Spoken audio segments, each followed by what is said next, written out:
কিন্তু আমি শুধু আপনাদের সামনে আলোচনার আগেই একটা কথা বলতে চাই। আপনারা জানেন হযরত মুসা আলাইহিসসালামকে ফিরআউন এই পৃথিবী থেকে নিচ্ছিন্ন করার জন্য দাপিয়ে বেড়েছিল। 9 মুহররম পর্যন্ত ফিরআউন একচ্ছত্র ক্ষমতার অধিপতি ছিল, কি ঠিক কিনা বলেন? কিন্তু 10ই মুহররম যে আল্লাহ রাব্বুল আলামিন তাকে তার সমস্ত পেটুয়া বাহিনী সহ সমস্ত তার পেটুয়া বাহিনীকে একসঙ্গে করে নিয়ে নদীর ভিতরে পানির ভিতরে সলিল সমাধি করে দিবে, এটা কিন্তু ফিরআউনও জানতো না। এজন্য আমরা বলতে চাই, আপনারা মনে করবেন না আগামীকাল আপনারা আপনাদের চেয়ারের পরে বসে থাকবেন। ইতিমধ্যে আপনারা দেখেছেন সাতক্ষীরার মতো জায়গায় এমন তাড়া করেছে, ধাওয়া করেছে, জীবন বাঁচানোর জন্য তারা হাসপাতালের ভিতরে ঢুকে, সিবি হসপিটালের ভিতরে ঢুকে দরজা লাগিয়ে দিয়েছে।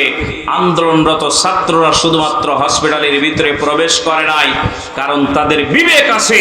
তারা চিন্তা করেছে এই হসপিটালের ভিতরে অসুস্থ মানুষেরা আছে, যদি এই শয়তানগুলোকে ধরার জন্য এই হসপিটালের ভিতরে ক্লিনিকের ভিতরে আমরা প্রবেশ করি, তাহলে অসুস্থ মানুষগুলো আরো অসুস্থ হয়ে যাবে। এই বিবেক তারা খাটিয়েছে, কিন্তু এই নরপশুদের ভিতরে আজ পর্যন্ত বিবেক জাগ্রত হয় নাই, ঠিক না? সম্মানিত ভাইরা, তাদের সাথে আমাদের একাত্মতা ঘোষণা করতে হবে। এই ছাড়া আমাদের আর পেছানোর মতো আর কোনো জায়গা নাই, ঠিক না? আমি চেয়েছিলাম কিছু কথা বলার জন্য, মনে করেছিলাম আজকের আশুরার দিন একটু তাড়াতাড়ি করে আলোচনা করে 11টায় শেষ করব, কিন্তু দুঃখজনক হলেও 12টায় আমার আলোচনা শুরু হচ্ছে। আজকের বাংলাদেশের এই বর্তমান পরিস্থিতির উপরে যারা শাহাদাত বরণ করেছেন, আল্লাহ রাব্বুল আলামিন তাদের এই ত্যাগ এবং কোরবানিকে কবুল মঞ্জুর করুক, বলুন আমিন। আরো জোরে বলুন আমিন। সম্মানিত হাজির, আমি আপনাদের সামনে সূরাতুত তাওবার 23 নম্বর আয়াতে কারিমা তেলাওয়াত করেছি। কোন সূরা? সূরাতুত তাওবা। অত্যন্ত গুরুত্বপূর্ণ একটা সূরা, কি ঠিক কিনা বলেন? মানুষ যখন ভুল করে, ত্রুটি করে, তখন ঈমানদাররা ক্ষমা চায় কার কাছে? আল্লাহর কাছে। আল্লাহ রাব্বুল আলামিনের কাছে সিজদায় যে ক্ষমা চায়, আল্লাহ রাব্বুল আলামিনের কাছে সিজদায় যে মাপ চায়, রাব্বুল আলামিন আমি ভুল করে ফেলেছি, ঠিক কিনা? কিন্তু যারা জালেম, যারা গাদ্দার, যারা কোরআনের দুশমন, অপরাধ একের পর এক করার পরও সমাজের সবচেয়ে ভালো মানুষগুলোকে পৃথিবী থেকে নিচ্ছিন্ন করার জন্য ষড়যন্ত্রে মাতোয়া হয়ে পেটুয়া বাহিনীদেরকে লেলিয়ে দিয়ে, লাঠিয়াল আর হেলমেট বাহিনীকে লেলিয়ে দিয়ে যারা সমাজের সবচেয়ে ভালো মানুষগুলোকে হত্যা করার ষড়যন্ত্র করে, এদের মতো নরপিচাস ফিরআউন বাংলার জমিনে আর দ্বিতীয়টা হতে পারে না, ঠিক না? আবার মুসলমান ভাইরা, আজকের ছাত্র সমাজ জেগেছে। ছাত্ররা যখন আন্দোলন করেছে, 52 আন্দোলন করেছে, তারা সফল হয়েছে, কি ঠিক কিনা বলে? তারা 72 71 আন্দোলন করেছে, সফল হয়েছে। তারা 85-তে আন্দোলন করেছে, তারা সফল হয়েছে। এই বাংলাদেশের ছাত্ররা যখন জাগ্রত হয়েছে, তাদের পাশে আপামর জনতা, তাওহীদি জনতা, কৃষক, মজুর, ভ্যানওয়ালা, রিকশাওয়ালা, ঠেলা গাড়িওয়ালা, মসজিদের ইমাম থেকে মুয়াজ্জিন থেকে শুরু করে সবাই যে এই ছাত্রদের পাশে দাঁড়িয়েছে, কারণ এই পৃথিবীতে তাদের বড় কোনো চাওয়া পাওয়া নাই, শুধুমাত্র একটাই চাওয়া পাওয়া, এই জালেমের হাত থেকে এই জাতিকে নিষ্কৃতি দেওয়া, ঠিক না? আমার মুসলমান ভাইরা, সেই সন্তানগুলো যখন বুক পেতে, আপনারা দেখেছেন পুলিশের বন্দুকের নলের সামনে ঠিক হাত দুটো এভাবে লম্বা করে দিয়ে বলেছে, এভাবে ইশারা করেছে, আমার বুকের ভিতরে বুলেট বিদ্ধ করে দাও, বুলেট বিদ্ধ করে দাও। কিন্তু এই জাতিকে মুক্ত করে, গোটা মুক্ত তো নয়, এই গোটা দেশকে মুক্ত করতে চায় এই ছাত্র সমাজ, ঠিক না? আবার আমার মুসলমান ভাইরা, একের পর এক তারা লুটে পুটে খাওয়া শুরু করে দিয়েছে, এই দেশের মানচিত্রকে তারা খাওয়া শুরু করে দিয়েছে। অতএব আমার আল্লাহ রাব্বুল আলামিন আর এটাকে সহ্য করার মতো ক্ষমতা রাখে না। এই তাওহীদি জনতার বিজয় হবেই হবে, এতে কোনো সন্দেহ নাই, ঠিক কিনা? আমার মুসলমান ভাইরা, এই জন্য সূরাতুত তাওবা একটা গুরুত্বপূর্ণ সূরা। এই পৃথিবীতে যখন মুমিন ইমানদার সাহাবীরা ত্রুটি করে ফেলেছে, আল্লাহ রাব্বুল আলামিনের কাছে তারা মাপ চেয়েছে, আল্লাহ রাব্বুল আলামিন তাদের শানে এই সূরা নাজিল করে দিয়ে আল্লাহ তাদের সম্মান আর ইজ্জত বাড়িয়ে দিয়েছেন। এই সূরার ভিতরে আল্লাহ রাব্বুল আলামিন যে কথাগুলো বলেছে, আমি সরল অনুবাদ করে তারপরে আমি সামনের দিকে আগাতে চাই। আল্লাহ রাব্বুল আলামিন ডাক দিয়ে বলেন, হে ইমানদারগণ, তোমরা স্বীয় পিতা ও ভাইদের অভিভাবক রূপে গ্রহণ করো না যদি তারা ঈমান অপেক্ষা কুফরকে ভালোবাসে। যদি তারা ঈমানের চাইতে কুফরকে যদি ভালোবাসে, সে যদি তোমার ভাই হয়, সে যদি তোমার চাচা হয়, সে যদি তোমার নানা হয়, সে যদি তোমার শ্বশুর হয়, সে যদি তোমার বাপ হয়, এরপরও তাকে তোমরা অভিভাবক রূপে গ্রহণ করবে না। যদি তোমরা তাদেরকে অভিভাবক রূপে গ্রহণ করো, আল্লাহ রাব্বুল আলামিন বলছেন, তাহলে তোমরা সীমা লঙ্ঘনকারী হয়ে যাবে। এই পৃথিবীতে কেউ ঈমানদাররা সীমা লঙ্ঘনকারী হতে চায়? জোরে বলেন, চায়? আমার মুসলমান ভাইরা, হযরতে ইমাম হোসেন রাদিয়াল্লাহু তাআলা আনহু আজকের এই দিনে তিনি সীমা লঙ্ঘনকারীর কাছে মাথা নত করে নাই, ঠিক কিনা? যে কারণে তার এই শিরটা সেখানে দিতে হয়েছে। এক দুইজন নয়, যখন ইয়াজিদের বাবা আমিরে মুয়াবিয়া 20 বছর যাবত আল্লাহর নবীর সুন্নাহ এবং কোরআন দিয়ে রাষ্ট্র পরিচালনা করে এই পৃথিবীর জমিন থেকে যখন বিদায় গ্রহণ করেছে, তারই সন্তান ইয়াজিদ একজন মদ পানকারী, সবচেয়ে নিকৃষ্ট, জোর করে ক্ষমতায় বসে বিনা ভোটে ক্ষমতায় যারা বসে তারা সবচেয়ে বেশি অত্যাচারী হয়, ঠিক কিনা? আবার মুসলমান ভাইরা, ইয়াজিদ কারো ম্যান্ডেট নেয় নাই, ইয়াজিদ কারোর ভোট নেয় নাই, জোর করে কিছু পেটুয়া বাহিনীকে নিজের আয়ত্তের ভিতরে এনে বাপের ইন্তেকালের সাথে সাথে বাপের উত্তরসূরি হিসেবে যে ক্ষমতার চেয়ারে বসে পড়েছে, আল্লাহ রাব্বুল আলামিনের বান্দা হযরতে ইমাম হোসেন রাদিয়াল্লাহু তাআলা আনহু বললেন, এই পৃথিবীতে যারা অন্যায়ভাবে ক্ষমতায় বসে আর দেশের হিসাব নিকাশ দেয় না, দেশের সম্পদ যারা লুটপাট করে খায়, এমন একজন মানুষের আনুগত্য করা আল্লাহর নবীর নাতির পক্ষে কখনো শোভনীয় হতে পারে না। সেই সময় যদি ইমাম হোসেন রাদিয়াল্লাহু তাআলা ইয়াজিদ লুটপাট করে খেয়েছে, মদ পান করেছে, তার কাছে যদি বশ্যতা স্বীকার না করে, ও তালাবাসী তাওহীদি জনতা, ইমানদার ভাই এবং বোনেরা, যারা আজকের রাজত্বের চেয়ারে, ক্ষমতার চেয়ারে আছে, প্রত্যেকটা জনপদ মদের তালিতে পরিণত করে দিয়েছে, এদের কাছে জনগণ বশ্যতা স্বীকার করতে পারে না, ঠিক কিনা? কারণ আজকের দেখেন শিক্ষাঙ্গনগুলোকে নাচ গানে পরিণত করে দিয়েছে। যারা মাদ্রাসায় চাকরি করেন, এই যে শিক্ষা পরীক্ষা হচ্ছে, ক্লাস 7 এর পরীক্ষার প্রশ্ন দেখেন আমার কাছে, আমি সেটাকে ছবি তুলে রেখে দিয়েছি, কারণ আমি একজন শিক্ষক। সেখানে বলা হচ্ছে মাদ্রাসায় গান গাওয়াইতে হবে, বাচ্চাদেরকে নাচাইতে হবে। পরীক্ষার প্রশ্নের ভিতরে এসেছে, যদি নাচ না করে তাহলে তার নাম্বার দেওয়া হবে না, ফেল করাই দেওয়া হবে। গান যদি না গায় তাহলে সে ফেল করবে। কোন ইমানদার কি তার সন্তানকে নাচ আর গান করানোর জন্য মাদ্রাসায় পাঠিয়েছে? জোরে বলেন, পাঠিয়েছে? আপনাকে বাধ্যতামূলক আমাকে জোর করে এটা করাচ্ছে, নাইলে বেতন বন্ধ, প্রতিষ্ঠান বন্ধ। এটার প্রোটেকশন দেওয়ার জন্য আজকের আলাদিপুরবাসী আপনাদের জন্য সুসংবাদ বয়ে এনে আলাদিপুর হুসাইনিয়া রাদিয়াল্লাহু তাআলা দারুল কোরআন নুরানিয়া মাদ্রাসা প্রতিষ্ঠা করেছে। এই দারুল কোরআন মাদ্রাসায় আপনার সন্তানকে নাচা লাগবে না, গান গাওয়া লাগবে না, এখানে কোরআনের তেলাওয়াত শিখবে, এখান থেকে নৈতিকতার শিক্ষা শিখবে, নামাজ কিভাবে পড়তে হয় শিখবে, সালাম কিভাবে দিতে হয় শিখবে, উযু কিভাবে করতে হয় শিখবে, একজন মানুষকে কিভাবে সম্মান দিতে হয় এই মাদ্রাসায় সেই শিক্ষা দেওয়া হবে। অতএব আপনার কোমলমতি সন্তানকে জাহান্নামের দিকে না পাঠিয়ে জান্নাতের রাস্তা পরিষ্কার করার জন্য এই মাদ্রাসায় ভর্তি করা আপনাদের জন্য ওয়াজিব হয়ে গিয়েছে, ঠিক না? আমার মুসলমান ভাইরা, একজন দ্বীনী ভাই ইচ্ছাকৃতভাবে, আপনারা দেখেছেন অনেক মাদ্রাসায় এখন শিক্ষকরা বাচ্চাদেরকে নাচনা শেখাচ্ছে, তা না হলে আপনার বিরুদ্ধে শোকেজ হয়ে যাবে। জেলা শিক্ষা অফিসার শোকেজ করবে, উপজেলা শিক্ষা অফিসার শোকেজ করবে। কারণ শোকেজ করবে কেন? এই গ্রামের ভিতরে ইয়াজিদের উত্তরসূরিরা আছে, তারা যে রিপোর্ট করে দিচ্ছে এই মাদ্রাসায় নাচানো হচ্ছে না, গান গাওয়ানো হচ্ছে না, ঠিক না?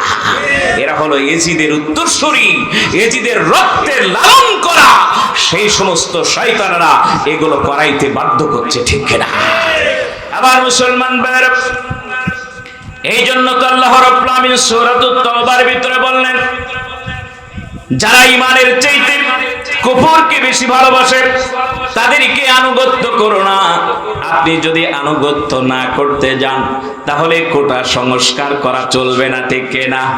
যারা লেখাপড়া জানে না, ঢাকা ইউনিভার্সিটির একজন ছাত্র ঠেলে ঠুলে 14 সাল থেকে 24 সাল পর্যন্ত ঢাকা ইউনিভার্সিটির ছাত্র শুধু ফেল করে আর শুধু ফেল করে।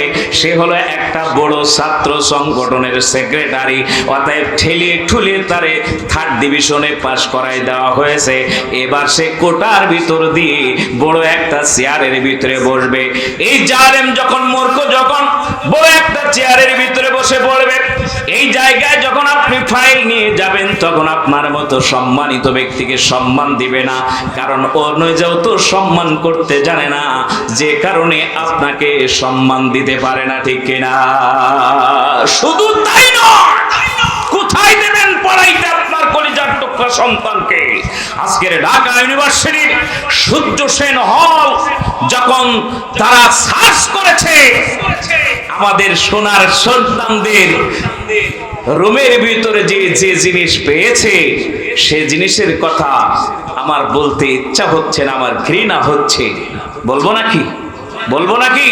আপনাদের জানার প্রয়োজন আছে। প্যাকেট কন্ডম তাদের রুমের ভিতরে পাওয়া গিয়েছে। আমার মুসলমান ভাইরা, আমি বলতে চাই, যারা পড়ালেখা করার জন্য ঢাকা ইউনিভার্সিটিতে যাওয়ার পরে রুমের ভিতরে প্যাকেট কন্ডম রেখে দিয়েছে, নিঃসন্দেহে কন্ডম দুর্ঘটনা এদের জন্য হয়েছে। তা না হলে এই আমাদের সতী সাধবী বোনগুলোকে নষ্ট করার জন্য এই শয়তানগুলো এই জিনিসগুলো রাখতে পারে না, ঠিক না? আমার মুসলমান ভাইরা, যারা এদের পক্ষে কথা বলবে এদেরকে চিহ্নিত করবেন, এরা হলো ইয়াজিদের উত্তরসূরি, এরা কখনো হুসাইনের উত্তরসূরি হতে পারে না, ঠিক না? একটুখানি ধৈর্য ধারণ করেন। 2013 সাল, একটু পিছনে আপনাদেরকে নিয়ে যেতে চাই। 2013 সাল শাহবাগের মোড়ে নাস্তিকেরা কথা তুলেছিল, আলোচনা সংগ্রাম, সেখানে স্লোগান তুলেছিল, তুই রাজাকার, তুই রাজাকার। কি ঠিক কিনা বলেন? মাত্র 10 বছরের ব্যবধানে তারাই বলছে আমি রাজাকার, আমি রাজাকার, ঠিক কিনা? আল্লাহ রাব্বুল আলামিনের মান এই পৃথিবীতে কেউ দিতে পারে না, ঠিক কিনা? আমার মুসলমান ভাইরা, শুধুমাত্র একটুখানি পিছনের দিকে যেতে হবে, আর পিছনের কথা একটু স্মরণ রাখতে হবে, কারণ এই পৃথিবীতে যারা এই ধরনের কাজ করেছে আল্লাহ রাব্বুল আলামিন বেশি দিন পর্যন্ত দুনিয়ার জমিনে তাদের টিকায় না। ইয়াজিদ মাত্র 3 বছর ছিল। কয় বছর? মাত্র 3 বছর। তারপরে তাকে এমন পিটাইছে, যেমন এখন সোনার সন্তানগুলোকে যেখানে পাচ্ছে সেখানে পেটাচ্ছে। ছেলেগুলো সোনার টুকরোরা সব নিজেরা ছেলেরা বড় কাপড়ে তারপরে হল থেকে বিদায় বিদায় হচ্ছে, আমি লেডিস অ্যান্ড জেন্টলম্যান। মারির উপরে কোনো ওষুধ নাই, ঠিক কিনা? মারির উপরে কোনো ওষুধ নাই। মার যখন শুরু হয়ে যায় তখন আর তারা দেখে না এ আমার ভাই না তোমার ভাই, ঠিক কিনা? কারণ আল্লাহ রাব্বুল আলামিনের দ্বীনের পক্ষে যারা সংগ্রাম করে তারা নিজের বাবাকে পর্যন্ত ছাড় দেয় না, ঠিক কিনা? আমার মুসলমান ভাইয়ের একটু বদরের যুদ্ধে নিয়ে যাচ্ছে আপনাদেরকে। বদরের প্রান্তটা নিজের চোখে দেখেছি। যখন আলোচনা করতে যাই তখন মনে হয় বদরের প্রান্তে যেন আমি এখনো পর্যন্ত দাঁড়িয়ে আছি। গত রমজানের আগের রমজানে আমি ছিলাম ওমরাতে। রমজান মাসে যখন বদরের প্রান্তে গেলাম, যাওয়ার পরে আমাদের যিনি ড্রাইভার ছিলেন, ড্রাইভার ভাই আমাদেরকে দেখিয়ে দিলেন সমস্ত জায়গাগুলো। এই হলো মাকতাবাতুশ শুহাদায়ে বদর। এই জায়গায় বদরের শহীদরা শুয়ে আছে। আর এই হলো আবু জেহেলের তাবু। এই জায়গায় আবু জেহেলের তাবু ছিল। সৌদি গভর্নমেন্ট সেখানে পায়খানা ঘর, বাথরুম ঘর বানায় দিয়েছে। আল্লাহ রাব্বুল আলামিন দুনিয়ার জমিন থেকে তারা যেখানে তাবু গেড়েছে সেই জায়গাটায় দুনিয়ার মানুষ বাথরুম ঘর করেছে। তাহলে এই দুনিয়া থেকে বিদায় হওয়ার পরে তাদের অবস্থাটা কি হয়েছে এটা আপনার আমার কল্পনা করার আর প্রয়োজন হবে না, ঠিক কিনা? পচা খানার ভিতরে তারে ঢোকাই দেওয়া হয়েছে আবু জেহেলকে। আবু জেহেলকে পচা খানার ভিতরে ঢোকানো হচ্ছে। ঢোকানোর পরে যখন তাকে সেখানে ফেলে দেওয়া হলো, আল্লাহর নবী ওই পচা নোংরা ময়লাযুক্ত কূপের পাশে দাঁড়িয়ে আবু জেহেলকে ডাক দিয়ে বললেন, আবু জেহেল, একটু আগেও তুমি মনে করেছিলে আমি ক্ষমতার সবার শীর্ষে, একটু আগে, কিন্তু আল্লাহ রাব্বুল আলামিন মুহূর্তের ভিতরে মোড় চেঞ্জ করে দিয়ে তোমাকে পচা খানার ভিতরে তোমার সলিল সমাধি করে দিয়েছে।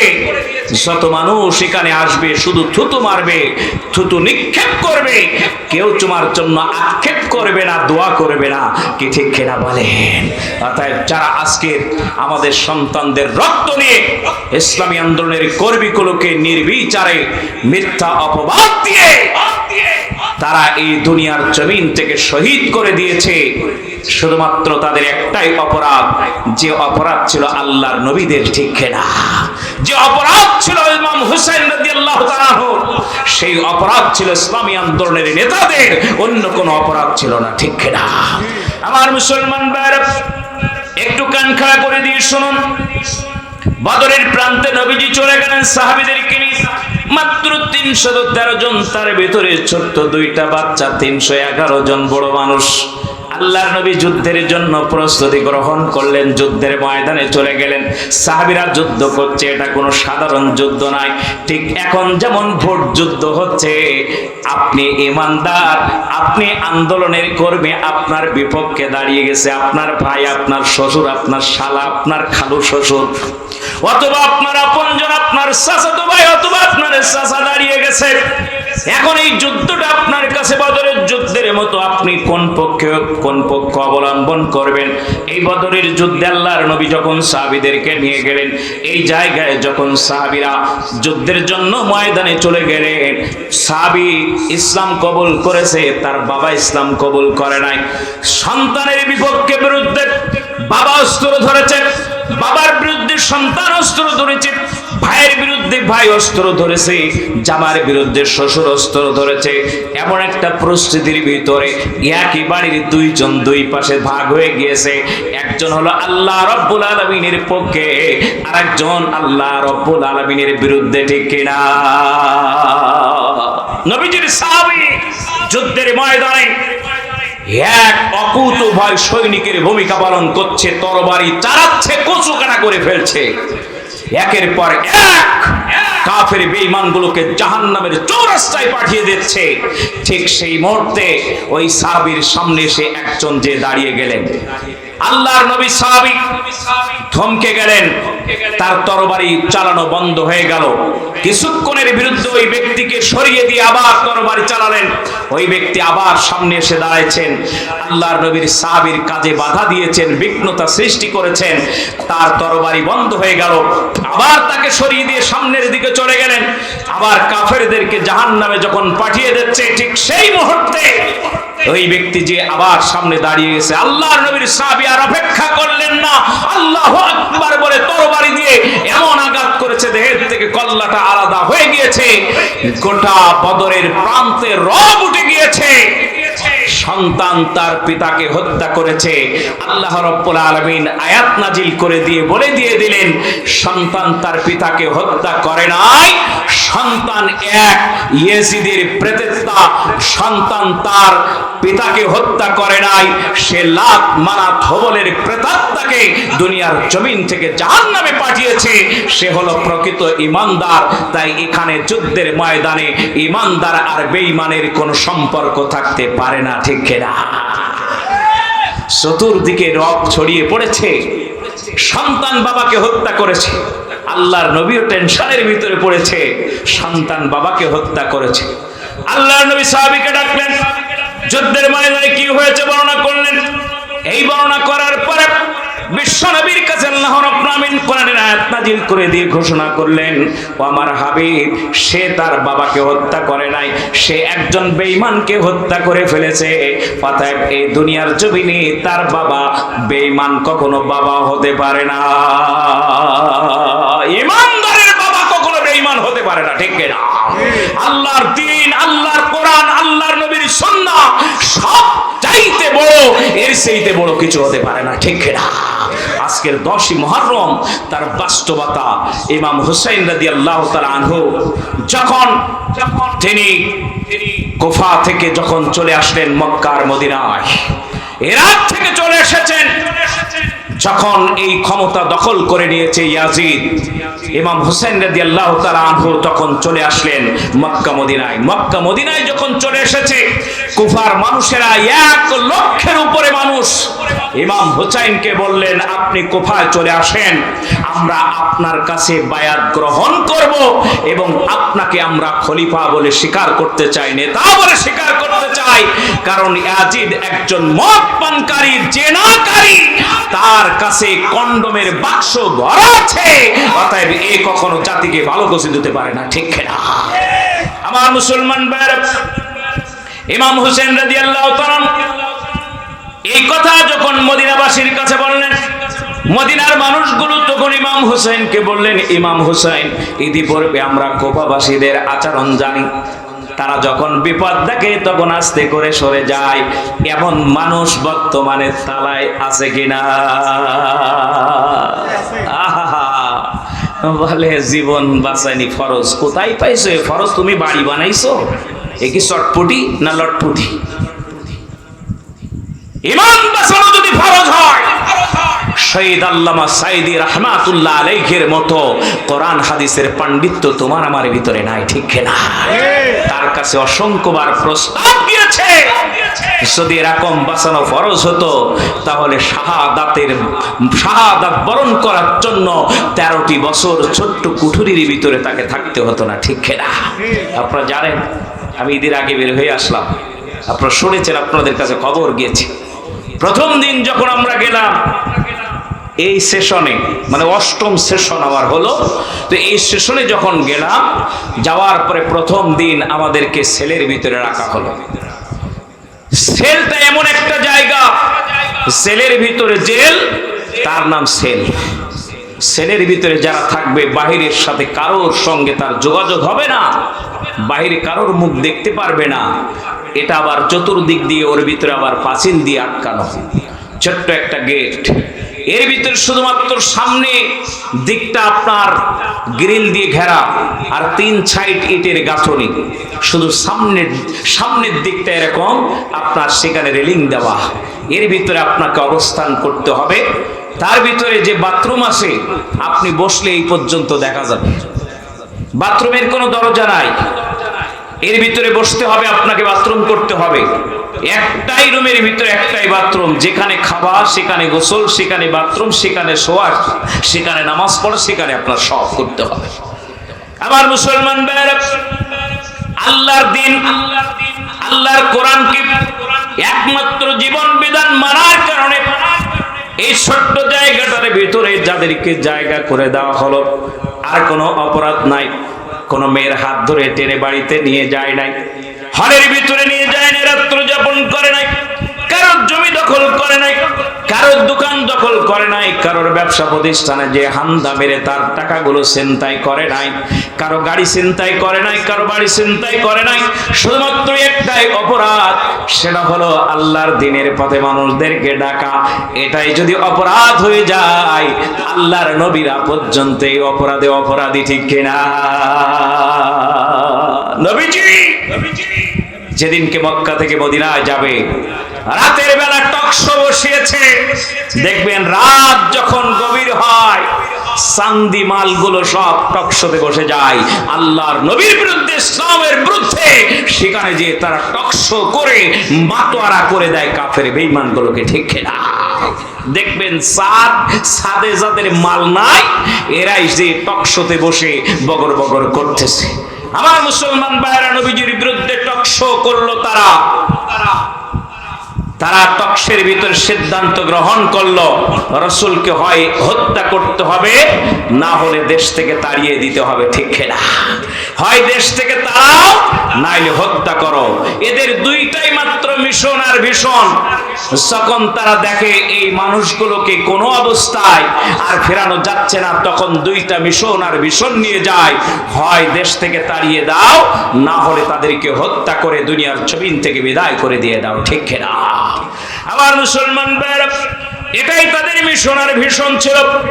বিশ্ব নবীর দৌহিত হযরত ইমাম হুসাইনকেও তারা এটা চেয়েছিল, ইয়াজিদ যে আমার যদি বশ্যতা স্বীকার না করে, তাহলে হুসাইনকে পৃথিবীর জমিন থেকে বিদায় করে দেওয়া হবে। ইমাম হুসাইন এটা বুঝতে পেরে আস্তে করে ইরাক থেকে আস্তে করে মদিনায় চলে আসলেন। মদিনায় আসার পরে কুফাবাসীরা হযরত ইমাম হুসাইনকে বারবার চিঠি দিতেছেন, কিন্তু ইমাম হুসাইনকে মদিনার মানুষেরা বললেন, তোমার পায়ে দুকন ধরে তুমি যেন যেও না, কারণ তুমি এমন একজন মানুষ, আল্লাহর নবীর দৌহিত্র, তোমার প্রতি আমাদের যে সমবেদনা, আমাদের যে করণীয়, এটা করার জন্য তোমাকে আমরা কুফাবাসীর কাছে ছেড়ে দিতে পারি না। ইমাম হুসাইন বললেন, তাহলে একটু দেখি কুফাবাসীরা আমাকে কেমন ভালোবাসে। মুসলিম বিন আকিলকে পাঠিয়ে দিলেন, যাও, যদি কুফার মানুষেরা আমার প্রতি যদি আনুগত্য করে তোমার কাছে যদি তারা বায়াত গ্রহণ করে, তাহলে তুমি আমার কাছে চিঠি লিখে পাঠিয়ে দিবে। প্রথম চিঠিটা ইমাম হুসাইনের কাছে এসে পৌঁছে গেল, কিন্তু দ্বিতীয় চিঠিটা ইমাম হুসাইনের কাছে এসে পৌঁছালো না।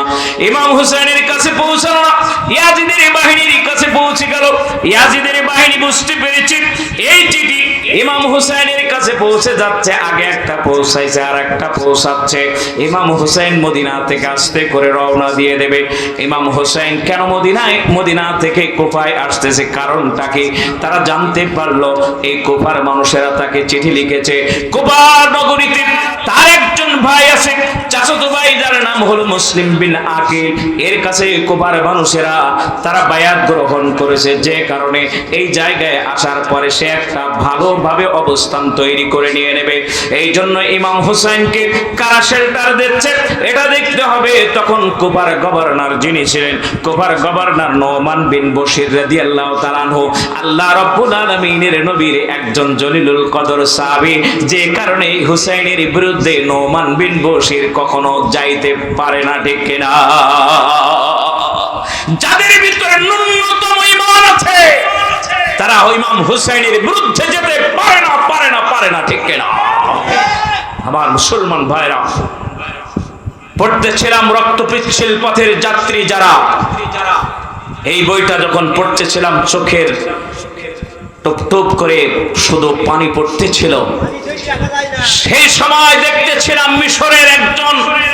মিশরের একজন সফল বিচারক, যার নাম হচ্ছে আব্দুল কাদের আওদাহ রাহমাতুল্লাহ আলাইহি। গায়ের লোমগুলো সব খাড়া দিয়ে দিচ্ছে। আব্দুল কাদের আওদাহ রাহমাতুল্লাহ আলাইহি বিচারকের চেয়ারে, প্রধান বিচারকের চেয়ারে তার সামনে আনা হলো আল্লাহর দ্বীনের মুজাহিদদেরকে। সেইখানে যখন আনা হয়েছে, মুজাহিদদের পক্ষে একজন উকিল নাই, কোনো কথা বলবে এমন কোনো মানুষ নাই, কিন্তু তাদের বিরুদ্ধে সমস্ত কুকুর বাহিনীগুলো সব দাঁড়িয়ে গেছে কালো পোশাক পরে। মনে হচ্ছে যেন সমস্ত কুকুরগুলোকে সব দাঁড় করিয়ে দেওয়া হয়েছে ইসলামী আন্দোলনের আল্লাহর দ্বীনের মুজাহিদদের বিরুদ্ধে। দেখবেন প্রসিকিউটর আর শয়তানগুলো সব মিথ্যা সমস্ত কিছু তথ্য সংগ্রহ করে কোরআনের পাকের বিরুদ্ধে তারা তথ্য দিল। তিনি জিনা করেছেন 71 সালে। যদি তিনি ব্যভিচার করে থাকে, জিনা করে থাকে, আর এই দুনিয়ায় যদি তার দ্বারা সন্তান পয়দা হয়ে থাকে, তাহলে জাতির পিতা হবে আল্লামা সাঈদী, ঠিক না? কিন্তু আরেকজন হয় কি করে? সে তো কোনো মহিলার কাছে যায় নাই, যাবার যাতা গেছে আল্লামা সাঈদী, তাহলে জাতির পিতা হবে সে। এত সন্তান জন্ম দিয়েছে, সন্তানের বাবা হবে সে, তুমি হলে কি করে? আমার প্রশ্ন হলো এটাই, আমার মুসলমান ভাইরা বুঝতে হবে আপনাদেরকে। হযরত ইমাম হুসাইন রাদিয়াল্লাহু তাআলা আনহু তিনি যখন বের হয়ে যাচ্ছেন, তখন নোমান বিন বশীর তার ভিতরে ঈমান আছে। চিন্তা করলো, আল্লাহর নবীর দৌহিত্রের বিরুদ্ধে আমি তো যেতে পারি না, আমিও এই পক্ষে সমর্থক। ইয়াজিদের কাছে খবর চলে গেল, নোমান ইবনে বশীর রাদিয়াল্লাহু তাআলা আনহু ইমাম হুসাইনের পক্ষ অবলম্বন করেছে। আব্দুল কাদের আওদা রাদিয়াল্লাহু তাআলা আনহু রাহমাতুল্লাহ আলাইহির কথা বলছিলাম। যখন এপাশে একজন মাত্র আল্লাহর দ্বীনের মুজাহিদ দাঁড়িয়ে আছে, আর এপাশে সব কুকুরগুলো দাঁড়িয়ে আছে তার বিরুদ্ধে মিথ্যা তথ্য উপস্থাপন করার জন্য, আর অট্ট হাসিতে ফেটে পড়েছে, তার বিরুদ্ধে বিভিন্ন ধরনের মিথ্যা কথা বলছে। আব্দুল কাদের আওদা রাহমাতুল্লাহ আলাইহি বিচারকের চেয়ারে বসে শুধুমাত্র আল্লাহর দ্বীনের মুজাহিদের দিকে তাকালেন আর দেখলেন এতগুলো কার্তিক মাসের এই পাগলা কুকুর সব তার বিরুদ্ধে কথা বলছে, আর আল্লাহর দ্বীনের মুজাহিদ তার মুখের ভিতরে এক চাঁদের মতো প্রস্ফুটিত হাসি নিয়ে তিনি দাঁড়িয়ে আছেন, তাদের কথা শুনতেছেন আর হাসতেছেন, আর এমনি করে দাঁড়িয়ে আছে। আব্দুল কাদের আওদা বিচারকের চেয়ার থেকে বললেন, হে আল্লাহর দ্বীনের মুজাহিদ, তোমার পক্ষে কি কোনো উকিল নাই? বলছেন না। তোমার কি বলার মতো কিছু নাই? বলছে আমার যা বলার আমার মালিকের কাছে বলে দিয়েছি, আপনার কাছে বলে কোনো লাভ হবে না, কারণ আমার এগেনস্টে যে সমস্ত লোকগুলো দাঁড়িয়ে গেছে তারা সব আল্লাহর কোরআনের দুশমন, আল্লাহর দুশমন, আল্লাহর নবীর দুশমন, যে কারণে এদের সঙ্গে মোকাবেলা করার আমার কোনো প্রয়োজন নাই। আমি আল্লাহ রাব্বুল আলামিনের কাছে আমার যা বলার সব বলে দিয়েছি। বলুন সুবহানাল্লাহ। আমার মুসলমান ভাইরা একটু কান খাড়া করে দিয়ে শুনবেন। ব্যস্ত হচ্ছেন নাকি আপনারা? আল্লাহ রাব্বুল আলামিনের বান্দা প্রস্ফুটিত কণ্ঠে, অকুতোভয় কণ্ঠে যখন এই কথা বললেন, আব্দুল কাদের আওদা রাহমাতুল্লাহ আলাইহি তখন বুঝতে পেরেছেন এই মানুষটা হলো একজন পিওর মানুষ, খাঁটি মানুষ, এর ভিতরে কোনো গলদ নাই। না হলে এতগুলো মানুষ যার বিরুদ্ধে কথা বলে, সেই মানুষটার মুখের ভিতরে একটা টেনশনের ছাপ পড়তে পারে, ঠিক কিনা? আমার মুসলমান ভাইরা, আল্লাহ রাব্বুল আলামিনের কসম দিয়ে বলছি, যখন সাতক্ষীরা জেলখানার ভিতরে ছিলাম, কালীগঞ্জের একজন নবম শ্রেণীর ছাত্র ছিল, নাম তার আশরাফুল, চাঁদের মতো চেহারা, নবম শ্রেণীর ছাত্র। তার পায়ে গুলি করা হয়েছিল। বাবা রিক্সা চালায় ঢাকা শহরে, আমরা একই সাথে ছিলাম। পায়ের ভিতরে গুলি করেছে, পাটা নষ্ট হয়ে গিয়েছে, পা কেটে ফেলতে হয়েছে। বগলের ভিতরে দুই পাশে দুইটা স্ট্রেচার দিয়ে তারপরে হাঁটা চলা করে। আল্লাহকে সাক্ষী রেখে বলছি, এত অভাবী ঘরের সন্তান, চাঁদের মতো চেহারা, পা একটা হারিয়ে ফেলেছে ক্লাস নবম শ্রেণী থাকা অবস্থায়, কিন্তু একটা দিন আমি জেলখানার ভিতরে দেখি নাই এই গরিব ঘরের চাঁদের মতো সোনার টুকরো সন্তানটার মুখের ভিতরে কখনো মুখটা অন্ধকার হয়ে আছে, মুখের ভিতরে কোনো টেনশন আছে, মুখের ভিতরে কোনো চাপ আছে। যখনই তার সাথে কথা বলতাম তখন চিন্তা করতাম, আহারে আমি ফারুকি, আমি তো তার তুলনায় তুচ্ছ। সে তো তার জীবনের একটা সম্পদ হারিয়ে ফেলেছে, পা হারিয়ে ফেলেছে, কিন্তু তার মুখের ভিতরে আজও পর্যন্ত তার অসংখ্য ভাইরা আমাদের সঙ্গে ওই সময় ছিল। এত সুন্দর চেহারা, আজও পর্যন্ত বিশ্বাস করেন তার চেহারার তার হাসিটা আজও পর্যন্ত বলতে পারি না। গত কিছুদিন আগে যখন কোর্টে আসলাম, কালীগঞ্জের একজন ভাইয়ের সঙ্গে আমি বলতেছিলাম, আশরাফুলের কোনো খবর জানেন কিনা? বলে ভাই অনেকদিন তার খবর জানি না। আমার ভাইয়ের আশরাফুলের সঙ্গে ওই সময় কথা বললাম, বাবা কি বলে? ওই সময় চোখের ভিতরে যেন একটু পানি চলে আসলো। বলছে ভাইজান, আব্বা তো বাড়িতে প্রচন্ড অভাব, তাই আব্বা ঢাকা শহরে যে রিক্সা চালায় ওখান থেকে আমার জন্য টাকা পাঠায়। বলে তোমার যে পা নষ্ট হয়ে গেছে এ ব্যাপারে তোমার আব্বা কোনো কিছু বলে না? আমার আব্বা বলেছে আমার সন্তানের পা কেন, যদি আমার সন্তানের দেহটাও এই কলিজাটাও যদি আল্লাহর দিনের জন্য উৎসর্গ করে দিয়ে দেয়, আমি বাবা এক চুল পরিমাণ দ্বিধা করব না। এই সন্তান তৈরি করেছে এই নুরানিয়া মাদ্রাসার মতো এমন প্রতিষ্ঠান থেকে শিক্ষা গ্রহণ করার কারণে, ঠিক কিনা? এই জায়গা থেকে শিক্ষা গ্রহণ করেছে, এই জন্য আপনাদের ভূমিকা নিতে হবে। আপনার পাশে যারা আছে সন্তানগুলোকে কান দিয়ে এমন সন্তান বিশ্বাস করে না। আশরাফুলের কথা যখন মনে পড়ে তখন আমার কলিজার ভিতরে মোচড় দেয়।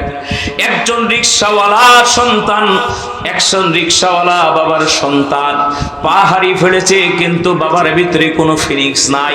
বাবা বলছে তোমার জীবন চলে গেল আমার কোনো আপত্তি নাই, কারণ তোমার জীবনটা তুমি কোরআনের আন্দোলনের জন্য ময়দানে উৎসর্গ করে দিয়েছো। এই দুনিয়ায় আমার মতো সফল বাবার কেউ না।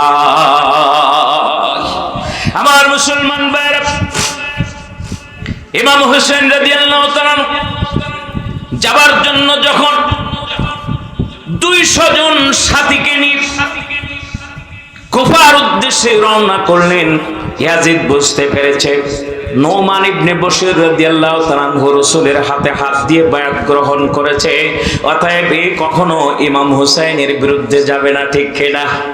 এ কখনো ইমাম হুসাইনের বিরুদ্ধে যাবে না, ইমাম হুসাইনের পক্ষে থাকবে। এই জন্য এখনই সরিয়ে দিতে হবে, দেরি করা যাবে না। ওর জায়গায় ওবায়দুল্লাহ ইবনে জিয়াদকে আনতে হবে, কারণ ওবায়দুল্লাহ ইবনে জিয়াদ হলো বিশ্বের সবচেয়ে বড় টাউটবাজ, শয়তান, বেঈমান, বদমাশ, ঠিক কিনা? দেখেছিলেন না সাতক্ষীরা তছনছ করে দিয়েছে। এক শয়তান এসে আমাদের ভাইদের গুলি করে শহীদ করে দিয়েছে অসংখ্য ভাইকে, ঠিক কিনা? বাড়িঘর ভাঙচুর করে দিয়েছে। আমার মতো মানুষ, ক্ষুদ্র মানুষ, আমার বাড়িটাও তারা ভাঙতে তারা দ্বিধাবোধ করে নাই। বাড়ি দিয়ে তো আমার টালির ছাউনি ছিল, 3 বার গিয়েছে মালামাল ক্রয় করার জন্য, যা আছে সব নিয়ে যাও। তো আমরা তো বাড়িতেই থাকি না। আমি তো 2.5 বছর পলাতক। আমার বাচ্চাটা হলো হসপিটালে, ইসলামী ব্যাংক হসপিটালে। শুধু তাকে প্রথমবার একবার দেখলাম আর চলে গেলাম। 2.5 বছর পরে তারপরে ফিরে আসলাম। ঘর ছাড়া করে দিয়েছে। আমরা কি চোর ডাকাত? যারা চোর ডাকাত তাদেরকে তোমরা শেল্টার দিয়েছো। শুনে রাখো, তোমাদের ঘরে চোর আর ডাকাত আর জিনাখোর, বদমাইশ, মদখোর, হারামখোর, বাবাখোর, ইয়াবাখোর এইসা আর অন্য কিছু জন্মাবে না, ঠিক না? কারণ এদেশের যারা মসজিদের ইমামদেরকে এভাবে যারা নির্যাতন করেছে, যারা অপমান করেছে, আমার সঙ্গে পড়তো আমার এক ক্লাস ফ্রেন্ড, আমাকে বলছে মামা আমাকে একটা চড় মেরেছে, আমি আধা ঘন্টার ভিতরে চোখে দেখতে পাই নাই। একটা চড় মেরেছে আমার সঙ্গে। আমি যে মাদ্রাসায় চাকরি করি, আমার সোপার গত 4-5 দিন আগে আমার মোটরসাইকেলে বসে আছে পিছনে। আমি একটা কথা বলছি, উনি শুনতে পান নাই। আমি বললাম আপনি কি আমার কথা শুনতে পাচ্ছেন না? বলছে আপনি জানেন না আমাকে মেরে যে কানের তালা ফাটিয়ে দিয়েছিল, আপনার মনে নাই? আমি বললাম না, আমি ভুলে গেছি। একজন মসজিদের ইমাম, একজন মাদ্রাসার সুপার তাকে মেরে কানের তালা ফাটিয়ে দিয়েছে। এই হাত কিয়ামতের ময়দানে কথা বলবে, ঠিক না? কথা আমার না আল্লাহ। আল্লাহ রাব্বুল আলামিন ডাক দিয়ে বলেন, আল-ইয়াউমা নাখতিমু আলা আফওয়াহিহিম ওয়া তুকাল্লিমুনা আইদিহিম ওয়া তাশহাদু আরজুলুহুম বিমা কানু ইয়াকসিবুন।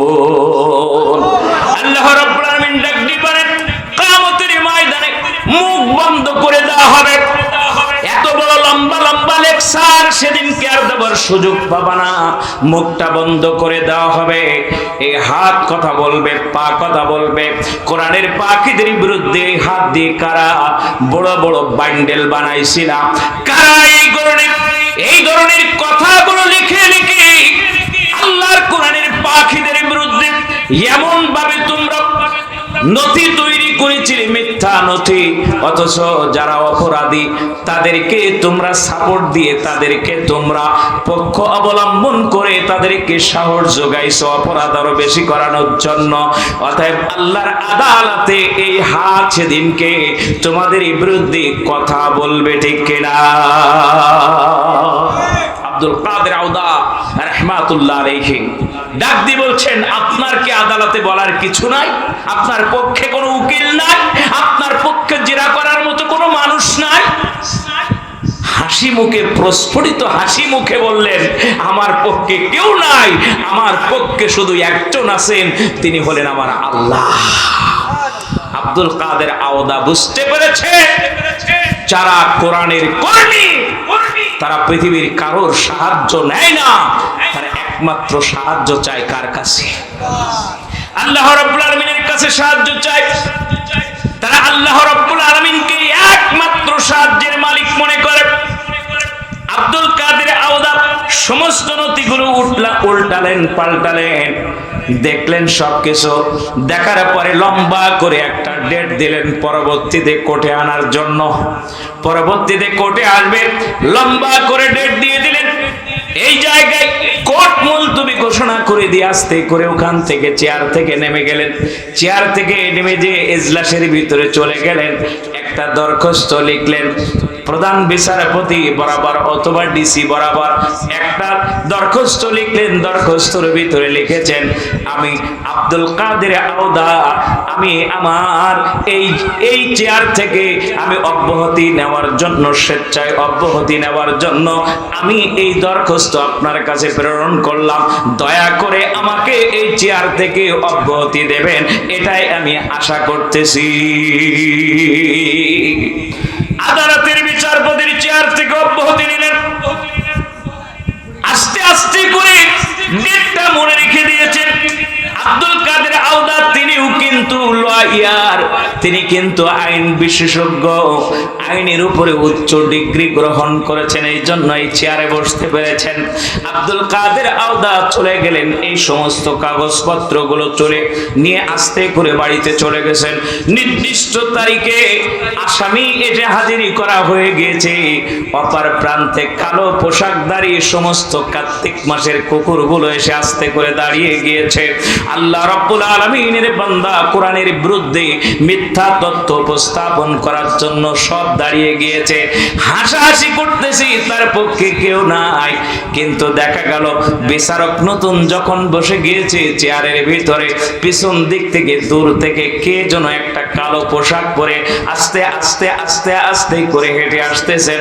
তিনি আর কেউ নন, তিনি গতদিন যিনি বিচারকের চেয়ারে ছিলেন, আজকের তিনি কালো পোশাক পরে আল্লাহ রাব্বুল আলামিনের বান্দার পক্ষে জিরা করার জন্য আজকের কোর্টে চলে এসেছেন। তিনি আর কেউ নন, তিনি হলেন আব্দুল কাদের আওদা। আমার মুসলমান ভাইরা, ঈমান অত সহজ নয়, ঈমান অত্যন্ত কঠিন, ঠিক না? এত কিছু হয়েছে, অনেক মসজিদের ইমাম আছে, মাদ্রাসার শিক্ষক আছে, টুপিওয়ালা, জুব্বাওয়ালা, পাগড়িওয়ালা, হব্বাওয়ালা আছে, তারা একটি কথাও সেদিন জবাব দিয়ে বের করে না। চাকরি চলে যাবে, ইমামতি চলে যাবে, এই জন্য, ঠিক না? ভিক্ষা করে খাইতে পারো না, ভিক্ষা করে খাও। এমনি তো ভিক্ষা করে চেটে বসে খাও। অতএব সত্য কথা যদি জবান দিয়ে না বলতে পারো, থালা নিয়ে রাস্তায় যে বসে পড়ো, তাও তোমার সম্মান ইজ্জত বাঁচবে। কিন্তু আল্লাহর কোরআনের পক্ষে যদি কথা না বলো, শুনে রেখে দিয়ে দাও, কিয়ামতের ময়দানে তোমাকে বোবা শয়তান হিসেবে তোলা হবে। ঠিক কিনা? আব্দুল কাদের আওদা রাহমাতুল্লাহ আলাইহি আস্তে আস্তে যখন আসলেন, এই উকিলটা খুব খুশি, আজকে স্যার আমাদের সাথেই দাঁড়াবে। কি ঠিক কিনা বলেন? কারণ উনি তো আমাদেরই লোক ছিলেন গত তারিখ পর্যন্ত। কিন্তু আব্দুল কাদের আওদা আস্তে আস্তে করে এসে কোটের ভিতরে আল্লাহর দ্বীনের মুজাহিদের পাশে দাঁড়িয়ে গেলেন এবং তিনি আল্লাহর দ্বীনের মুজাহিদের পক্ষে এমন সুন্দরভাবে যুক্তিপত্র উপস্থাপন করলেন, কাগজপত্র উপস্থাপন করলেন। কারণ যে নথিগুলো তাদের কাছে নাই, সে নথিগুলো আব্দুল কাদের আওদার কাছে আছে। ঠিক কিনা? সব নথি উপস্থাপন করলেন। এত সুন্দর করে যখন উপস্থাপন করেছে, বিচারক দেখতে পেলেন এই নথি উপস্থাপন করার পরে এই আল্লাহর দ্বীনের মুজাহিদের পক্ষে রায় দেওয়া ছাড়া তার বিরুদ্ধে রায় দেওয়ার কোনো ক্ষমতা আমার নাই। কিন্তু উপরের থেকে তো সিগন্যাল দিয়ে দিয়েছে তার পক্ষে যেন রায় না দেওয়া হয়। ঠিক কিনা? সব সিগন্যাল তো পশ্চিম এলাকা থেকে আমাদের কাছে আসে। পশ্চিম দিক থেকে যে সিগন্যাল দিবি, ওই সিগন্যালের বাইরে আমাদের যাওয়ার কোনো ক্ষমতা নাই। কারণ আপনারা দেখেছেন সমস্ত জায়গায় তারা বলেছে ভারতের বিজয় মানে আমাদেরই বিজয়, আমাদের বিজয় মানে ভারতের বিজয়। ঠিক কিনা? মন্ত্রীর কথা দিয়ে ফস করে বেরিয়ে গেছে, ফট করে, আর সাংবাদিকরা সেটা খট করে ধরে ফেলেছে। একজন বাংলাদেশের স্বাধীন দেশের একজন মন্ত্রী, পররাষ্ট্রমন্ত্রী এমন কথা বলতে পারে, আমার মনে হয় ক্লাস 2 একটা বাচ্চাও এরকম বাজে একটা কথা তার জবান দিয়ে বের হবে না। ঠিক কিনা? আমার মুসলমান ভাই, আব্দুল কাদের আওদা যুক্তি তর্ক উপস্থাপন করলেন। বিচারক বিরুদ্ধে রায় দেওয়ার মতো ক্ষমতা রাখতেছেন না, তাই তিনি উপরে সিগন্যাল যেহেতু আছে, বিচারের রায় ওই দিনকে দিলেন না, আবার নেক্সট টাইম দিয়ে দিলেন যে পরবর্তী ডেটে এই বিচারের রায় ঘোষণা করা হবে। এই বলে তিনি ঘোষণা দিয়ে দিলেন। এবার শুরু হয়ে গেল দেন দরবার। আব্দুল কাদের আওদার কাছে বলা হলো, আপনি কি চান? আইন মন্ত্রী, তাই দেওয়া হবে। কি চান? আল্লাহর নবীকে এই কথাই বলা হয়েছিল, কোরআনের পাখিকে এই কথা বলা হয়েছে। কে ঠিক কিনা বলে? আল্লাহর রাসূলকে কাফেররা বলেছিল কালেমার দাওয়াত বন্ধ করবেন, বিনিময়ে কি চান? গাড়ি চান, বাড়ি চান, সুন্দরী সুন্দরী নারী চান। ইউনিভার্সিটিতে যত সুন্দরী নারী আছে সব তোমাদের কাছে বানানো হবে। শুধু একটাই কথা, এখানে যেন কোনো ছাত্র আজান হলে নামাজে না যাইতে পারে, যেন কোরআন তেলাওয়াত না করতে পারে, হাদিস যেন না পড়ে। এই একটাই শুধু তোমাদের সতর্ক করে দিলাম। বিনিময়ে এই বিশ্ববিদ্যালয়ে যত সুন্দরী নারী আছে সব তোমাদের কাছে সরবরাহ করা হবে। প্রয়োজনে কন্ডম সব আমরা ফ্রি কিনে দিয়ে দেব, বস্তা বস্তা তোমাদের রুমের ভিতরে রাখবা। তারপরেও যেন কালেমার দাওয়াত এই ঢাকা বিশ্ববিদ্যালয়ের ভিতরে না দিতে পারে। একটা মাত্র কাজ, একটা মাত্র সাবজেক্ট, বছরের পর বছরে ফেল করবা, লাস্টে যে দেখবো আর তোমার লাইন নেই, তোমার গোপদারি পেকে গেছে, এখন তো তোমার পাস করাই দিতে হবে। তাই আমরা ঠেলে ঠুলে তোমার 2.7 দিয়ে তোমারে আমরা পাস করাইয়া এরপরে একটা বড় শেয়ারে কোটা ভিত্তিক তোমারে চাকরি দিয়ে দেব। শুধুমাত্র তোমার একটাই মাত্র কাজ, বিশ্ববিদ্যালয়ের ভিতরে যেন কালেমার দাওয়াত না দিতে পারে। এই একটা শুধু দায়িত্ব তোমার দিনরাত পালন করতে হবে। বিনিময়ে যা চাইবা তাই তোমাদের দেওয়া হবে।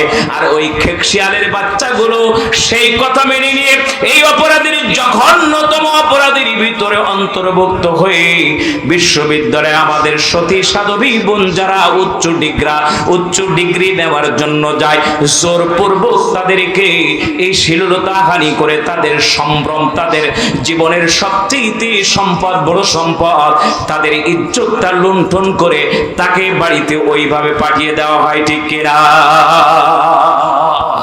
রাসূলকে বলা হলো, কি চাও? প্রতিদিন তোমাকে সুন্দরী নারী দেওয়া হবে। নাউজুবিল্লাহি মিন যালিক। সম্পদের পাহাড় করে দেওয়া হবে, ধর্মমন্ত্রী তোমাকে দেওয়া হবে।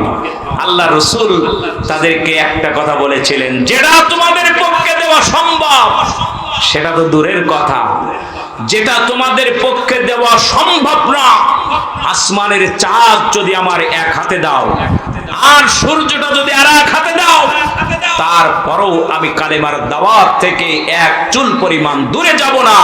পৃথিবীর সব সম্পদকে আমি লাথি মেরে আল্লাহ রাব্বুল আলামিনের হুকুমকে প্রতিষ্ঠা করার জন্য আল্লাহ পাক আমাকে পাঠিয়েছে। দুনিয়ার জাগতিক সম্পদের পাহাড় করার জন্য আল্লাহ আমারে পাঠায় নাই, ঠিক না?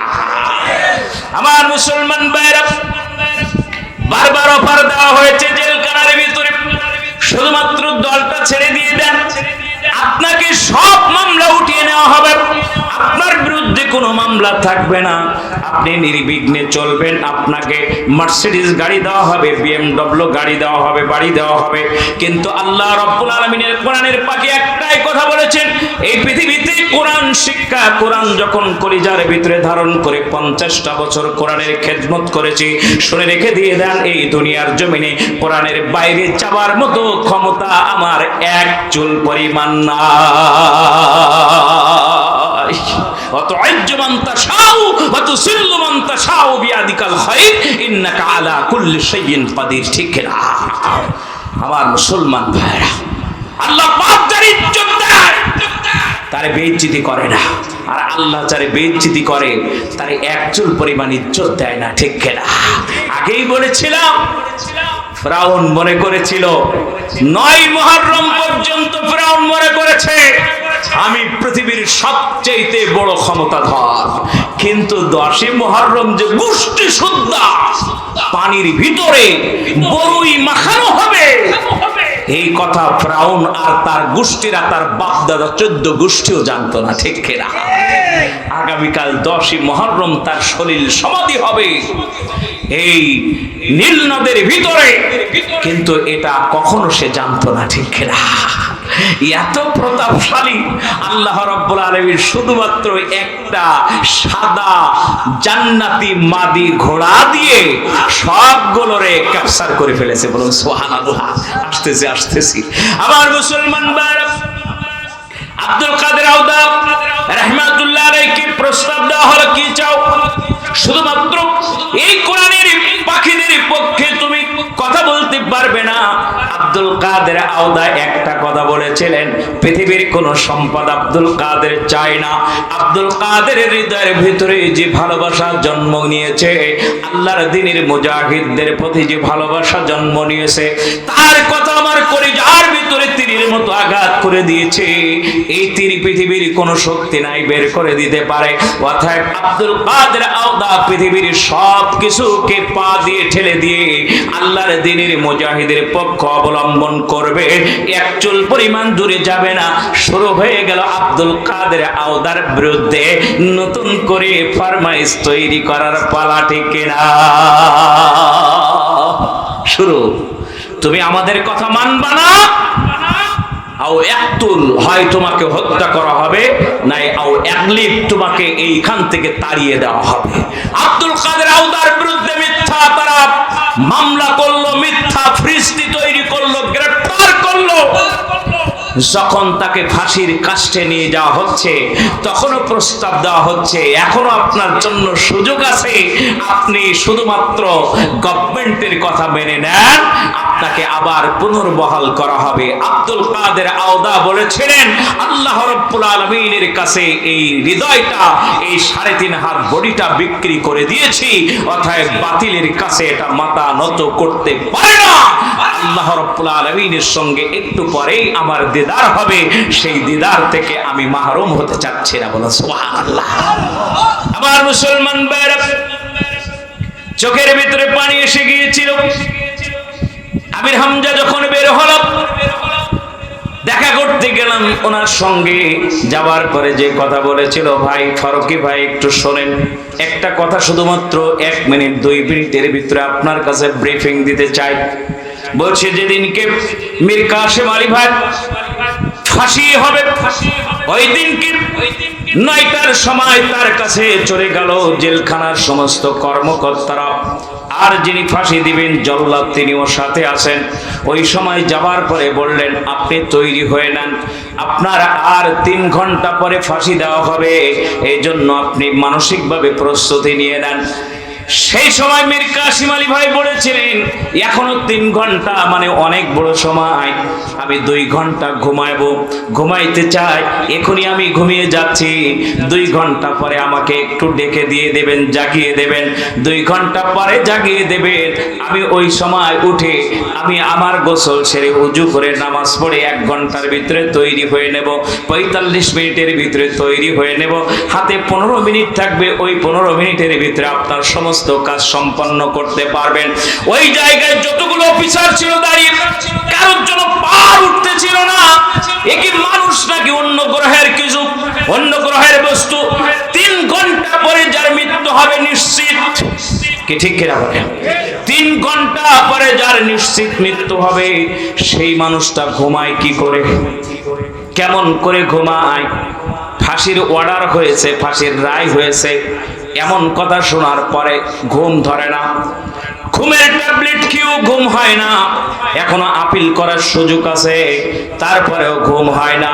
আর এই ব্যক্তির নিশ্চিত মাত্র 3 ঘন্টা পরে মৃত্যু হবে, ফাঁসি হয়ে যাবে। সেই ব্যক্তি আমাদের ডেকে বলছে, যেহেতু 3 ঘন্টা এখনো লম্বা সময় আছে, আমি 2 ঘন্টা ঘুমাচ্ছি, 2 ঘন্টা পরে একটু আমারে ডেকে দিয়ে দেবেন। এ কি মানুষ নাকি অন্য কিছু, আমরা তো বুঝতে পারি না। বলছো ওই দিন সবচেয়ে আমার কাছে স্মরণীয় দিন ছিল, চোখ দিয়ে গড় গড় করে পানি পড়েছিল। ইনি কি মানুষ নাকি অন্য কোনো কিছু, যার মৃত্যু হবে 3 ঘন্টা পরে? সত্যি যে দেখলাম 2 ঘন্টা পরে, ডাকতে যে দেখলাম ঘুমের ভিতরে আচ্ছাদিত হয়ে গিয়েছে, নাক দিয়ে শব্দ হচ্ছে গড় গড় করে, তিনি বেমালুম ঘুমাচ্ছেন। আহা, এই পৃথিবীতে কত সম্পদ আল্লাহ তাআলা দান করেছিলেন, কিন্তু সম্পদের কথা একবারও টেনশনের ভিতরে আনে নাই, ঠিক কিনা? আপনারা জানেন না হয়তোবা, টেকনাফ থেকে সেন্ট মার্টিন যে কয়টা জাহাজ যায়, তার ভিতরে মীর কাসেম আলী ভাইয়ের 3টা জাহাজ সবচেয়ে নান্দনিক। আমি গিয়েছি সেই জাহাজে করে সেন্ট মার্টিনে, সেই জাহাজগুলোর নাম কেয়ারি ক্রুজ, কেয়ারি সিন্দাবাদ। এত সম্পদ ইসলামী ব্যাংকের সবচেয়ে যিনি বেশি দায়িত্ব পালন করেছেন, তিনি হচ্ছেন মীর কাসেম আলী ভাই। আমার ভাইরা, তার ফাঁসি হবে, সম্পদের কথা চিন্তা নাই, ঘুম। 2 ঘন্টা পরে চেয়ে তাকে ডাকছে, ওঠেন, 2 ঘন্টা পার হয়ে গেছে। বলে সত্যি তিনি ঘুম থেকে উঠলেন, টয়লেটে গেলেন, টয়লেট সারলেন, উজু করলেন, গোসল করলেন, 2 রাকাত নামাজ আদায় করলেন, এরপরে সুন্দর করে চুলটা আঁচড়ালেন, দাড়িটাও আঁচড়ালেন, চুলও আঁচড়াচ্ছে, দাড়িও আঁচড়াচ্ছে, যাচ্ছে মৃত্যুবরণ করতে। তো চুল দাড়ি সব সুন্দর করে যাচ্ছে, কারণ এ তো পৃথিবীর সাধারণ কোন মানুষের কাছে দিদার করার জন্য যাচ্ছে না, গোটা পৃথিবীর একচ্ছত্র মালিক আল্লাহ রাব্বুল আলামিনের সঙ্গে দিদার হবে, পরিপাটি হয়ে যেতে হবে, ঠিক কিনা? আমার মুসলমান ভাইরা বলছে যে আল্লাহ সেদিন কি কেঁদেছিল আমার সামনে এসে, আর শুধু একটা কথা বলেছিল, ভাই পৃথিবীতে এমন মানুষ আছে যাদের শহীদ হয়ে যাবে কিন্তু মৃত্যু হয়ে যাবে, কিন্তু মৃত্যুর পরোয়া করে না। এমন মানুষ পৃথিবীতে আসে আমি কখনো জানতাম না। নিজের চোখে দেখার পরে আমার মনের ভিতর থেকে পরিবর্তন হয়ে গেল। এই মানুষগুলোর সংস্পর্শে যদি থাকতে পারতাম, তাহলে আমার জীবনটা ধন্য হয়ে যেত, ঠিক কিনা? আমার মুসলমান ভাইরা, আব্দুল কাদের আওদা রাহমাতুল্লাহ আলাইহির ফাঁসি হয়ে গেল। যাওয়ার আগে বললেন, আমার মালিকের সঙ্গে দিদার করতে যাচ্ছি, পৃথিবীর কোনো সম্পদ চাই না, কারণ পৃথিবীর সব সম্পদ আল্লাহর জান্নাতের তুলনায় তুচ্ছ, ঠিক কিনা? ইমাম হোসেন রাদিয়াল্লাহু তাআলা আনহু আস্তে করে বাড়ি থেকে বের হয়ে গেলেন, সমস্ত সঙ্গীদের 200 সঙ্গীদের নিয়ে চলে গেলেন। এই খবর যখন কারবালার প্রান্তে পৌঁছে গিয়েছে, এই খবর পৌঁছে গেল উবাইদুল্লাহ জিয়াদের কাছে। ওবাইদুল্লাহ জিয়াদ সেখানে ইমাম হুসাইন সহ তার 200 সাথীকে আস্তে করে সেখানে ঘেরাও করে ফেললেন। ওই রাত্রে খবর চলে গেল ইয়াজিদের কাছে, ইয়াজিদ 6000 সৈন্য পাঠিয়ে দিয়েছে, 6000 অস্ত্র শস্ত্র সজ্জিত সৈন্য পাঠিয়ে দিয়েছে ইরাক থেকে, যাতে করে ইমাম হুসাইন রাদিয়াল্লাহু তাআলা আনহু যেন এক কদম সামনের দিকে আগাইতে না পারে।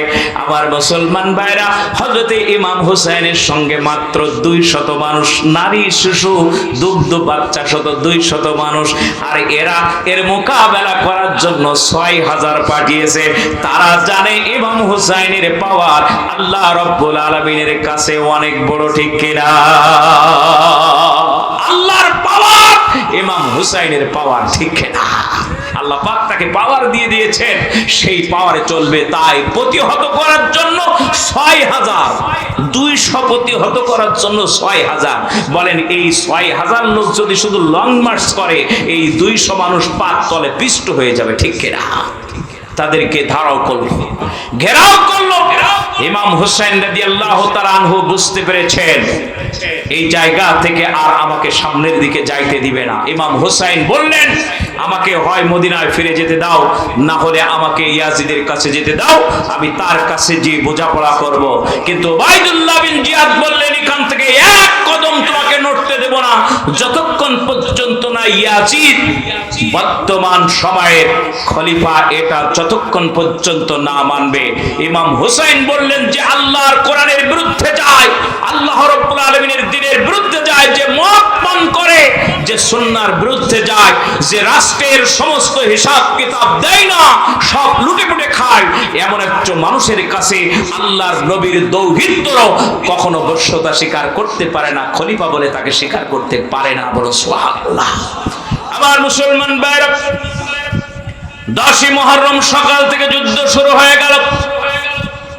ইমাম হুসাইনের চোখের সামনে 72 জন ইমাম হুসাইনের সাথী শহীদ হয়ে গিয়েছে।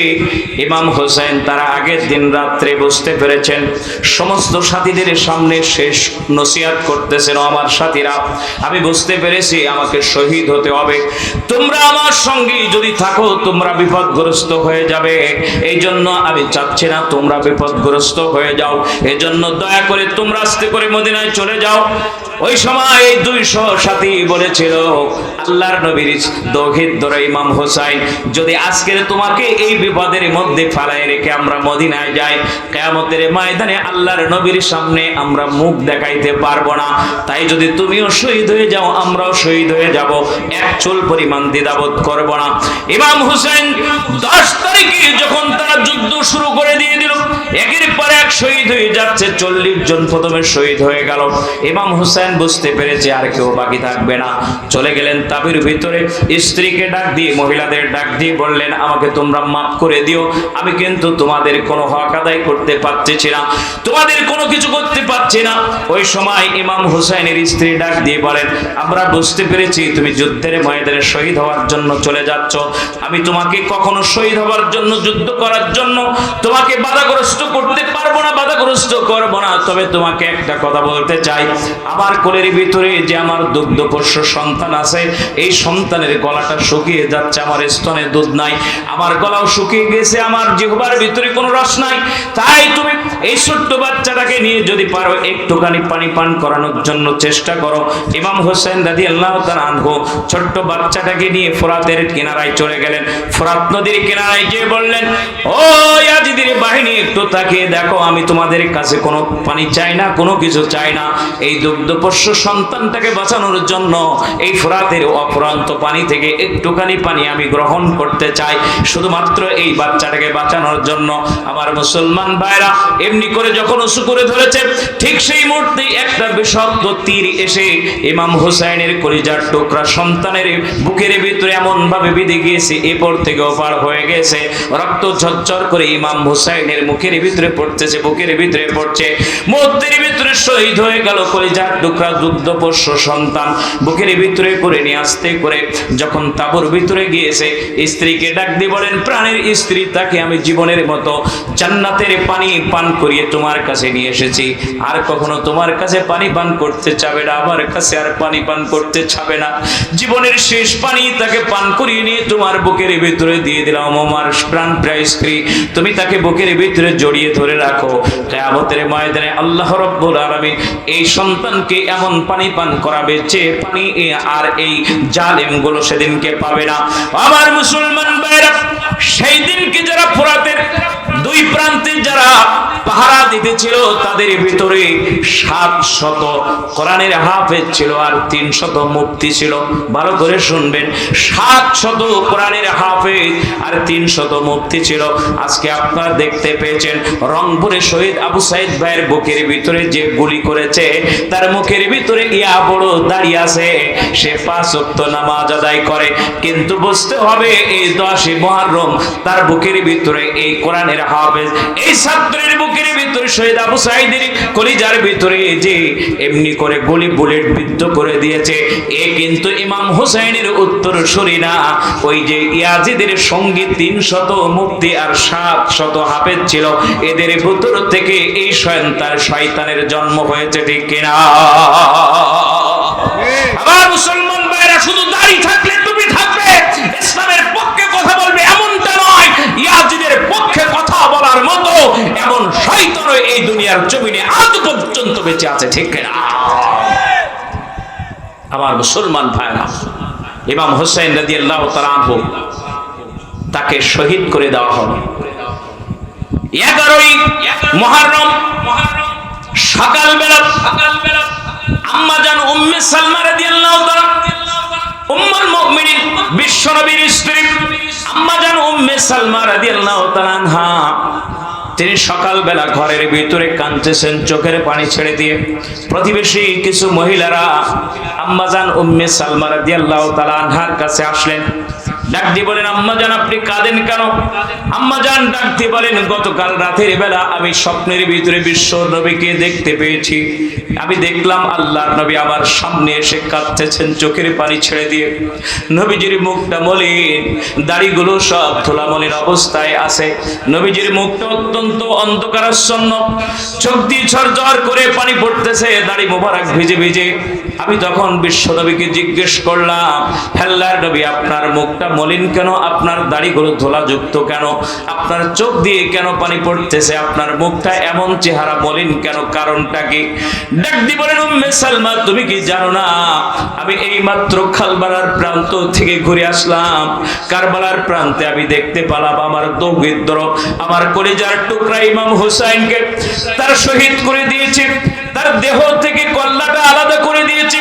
কল্লাটা আলাদা করার পরে তার দেহটা উটের পায়ের ভিতরে বেঁধে দিয়েছে। উট দৌড়াচ্ছে আর ইমাম হুসাইনের দেহটা উটের পায়ের সঙ্গে লেগে লেগে এমন করে ওই কারবালার প্রান্তের ভিতরে ঘুরতেছে। আবার মুসলমান ভাইরা, আম্মা জান উম্মে সালমা রাদিয়াল্লাহু তাআলা আনহা বলেন, আল্লাহর নবী যখন কাঁদলেন আর এই কথাগুলো বললেন, আমি আমার চোখের পানি আর আমি স্থির করে রাখতে পারলাম না, চোখ দিয়ে ঝরে যাচ্ছে। আমার মুসলমান ভাইরা, ইমাম হুসাইন রাদিয়াল্লাহু তাআলা মস্তকটা নিয়ে আসতে করে ইয়াজিদের দরবারে নিয়ে যাওয়া হলো। ইয়াজিদ চেয়ারের উপরে বসে আছে আর ইমাম হুসাইনের কল্লাটা ইয়াজিদের পায়ের কাছে রাখা হয়েছে। নাউজুবিল্লাহ, এইখানে রাখা হয়েছে। এমনি করে লাঠি একটা দিয়ে ইমাম হুসাইন রাদিয়াল্লাহু তাআলা ঠোঁটের ভিতরে গোতা মারতেছে। রাসূলের জলিলুল কদর সাহাবী তার পাশে বসা ছিল। ডাক দিয়ে বললেন, তুমি অনেক কিছু করেছো, সহ্য করেছি, কিন্তু তুমি ইমাম হুসাইনের মস্তকটা তোমার পায়ের কাছে এনে তার ঠোঁটের ভিতরে যে তুমি গোতা মারতেছো, তুমি জানো না আমি আমার নিজের চোখে দেখেছি আল্লাহর নবী এই ঠোঁটের ভিতরে কমপক্ষে 1000 বারের চাইতে বেশি চুমা দিয়েছে। সেই ঠোঁটের ভিতরে তুমি লাঠি দিয়ে গোতা মারতেছো, শুনে রেখে দিয়ে দাও। আল্লাহ রাব্বুল আলামিন কিয়ামতের ময়দানে তোমাকে ছাড়বে না, ছাড়বে না, ছাড়বে না, এমন একটা অসভ্য ব্যবহার করার জন্য আবার মুসলমান ভাইরা 3 বছর পড়তে পারে না ইয়াজিদকে আল্লাহ রাব্বুল আলামিন দুনিয়ার জমিন থেকে যেমন বিদায় করেছিল, এদেশে ইয়াজিদের উত্তরসূরি কোরআনের পাখিদের সঙ্গে যারা বেয়াদবি করেছে, আমার আল্লাহ রাব্বুল আলামিন ইয়াজিদের চাইতে আরো কঠিন ভাবে অপমান অপদস্থ করে দুনিয়ার জমিন থেকে আল্লাহ জাহান্নামে নিক্ষিপ্ত করবে, ঠিক কিনা? এই দুনিয়ার জমিন থেকে তাদেরকে এমন ভাবে আল্লাহ জাহান্নামে পাঠিয়ে দেবে, অপমান অপদস্থ করে শরীরের ভিতরে এক টুকরো কাপড় পর্যন্ত বিদায় হওয়ার সময় থাকবে না, ঠিক কিনা? আমার মুসলমান ভাইরা, অতএব এই পৃথিবীর জমিনে ইমাম হোসেন রাদিয়াল্লাহু তাআলা আনহু তিনি বুঝতে পেরেছেন কাফের বেঈমানদের কাছে বর্ষতা স্বীকার করার চাইতে এই জীবন উৎসর্গ করে দেওয়া আমার আল্লাহর কাছে সবচেয়ে মর্যাদা সম্পন্ন, ঠিক না? আমার মুসলমান ভাইরা, এই জন্য এই পৃথিবীতে এমন সন্তান যদি আপনি তৈরি করতে চান, কোরআনের পাখি এখান থেকে মুফতি আমির হামজা বের হবে, কোরআনের পাখি আল্লামা সাঈদীর উত্তর শরীফের হবে, মিজানুর রহমান আজহারির উত্তর শরীফের হবে। কারণ আমরা কিন্তু বড় বড় বিশ্ববিদ্যালয় থেকে পড়ে সেখানে বসি নাই, এরকম ছোট্ট প্রতিষ্ঠান থেকে পড়ালেখা করে এই স্টেজের ভিতরে আপনাদের সামনে কথা বলছি, ঠিক না? অতএব আপনাদেরকে একথা স্মরণ রেখে আপনাদের সন্তানগুলোকে, বিশেষ করে আমি আমার ভাইয়ের কাছে জানতে পেরেছি আরাদিপুর, আরশনগর, তারপরে ডাঙ্গা, নলতা, জাতপুর, পাঁচরকি এই এলাকার ভাইয়েরা যেভাবে আপনারা আপনাদের সন্তানগুলোকে দিয়ে এই প্রতিষ্ঠানে সহযোগিতা করেছেন, আমি শুধু আপনাদের কাছে বলতে চাই, আপনার সন্তানকে আল্লাহর দ্বীনের মুজাহিদ বানানোর